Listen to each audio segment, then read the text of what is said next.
महाभारत काल में पांडवों और कौरवों में राज्य संपत्ति को लेकर मतभेद था। पांचों पांडव युधिष्ठिर, भीम, अर्जुन, नकुल व सहदेव धर्म का पालन करते थे। कौरवों में ज्येष्ठ दुर्योधन दुराचारी और लालची था। पांडव और कौरव एक ही परिवार से थे, लेकिन दोनों की नीयत में दिन रात का अंतर था। पांडु की मृत्यु के बाद धृतराष्ट्र अपने ज्येष्ठ पुत्र दुर्योधन को राजा बनाना चाहता था।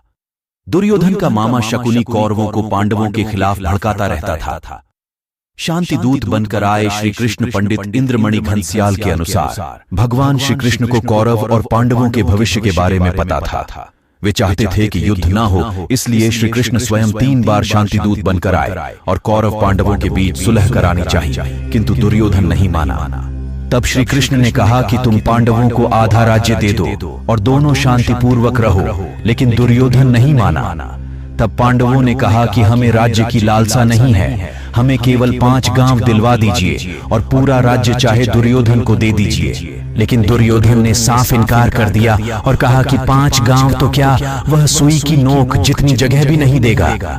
दुर्योधन ने पांडवों से कहा कि अगर तुम्हें 5 गांव चाहिए तो कुरुक्षेत्र में आकर हमसे युद्ध करना पड़ेगा, हमें पराजित करके राज्य हासिल करना होगा। तब दोनों पक्षों में युद्ध का आगाज हुआ। भगवान श्री कृष्ण अर्जुन के रथ के सारथी बने थे। तब युद्ध भूमि में अर्जुन ने देखा कि उनके विपक्ष में उन्हीं का परिवार खड़ा है, उन्हीं के गुरु भाई बंधु हैं, इसलिए वह बोले कि यह तो अधर्म है। मैं अपने ही परिवार के साथ राज्य के लिए कैसे लड़ सकता हूं?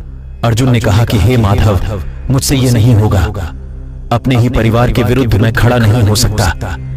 तब श्री कृष्ण ने कुरुक्षेत्र के मैदान में अर्जुन को उपदेश देते हुए कहा कि हे पार्थ, तुम्हें अपने क्षत्रिय धर्म का पालन करना चाहिए और एक क्षत्रिय की भांति अपने अधिकारों के लिए लड़ना चाहिए, यही तुम्हारा धर्म है।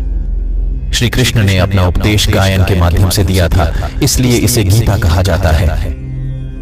श्री कृष्ण ने द्वापर युग में मार्गशीर्ष शुक्ल पक्ष की एकादशी को हरियाणा के कुरुक्षेत्र नामक स्थान पर 45 मिनट का गीता का उपदेश दिया था, जिसे गीतोपनिषद भी कहा जाता है।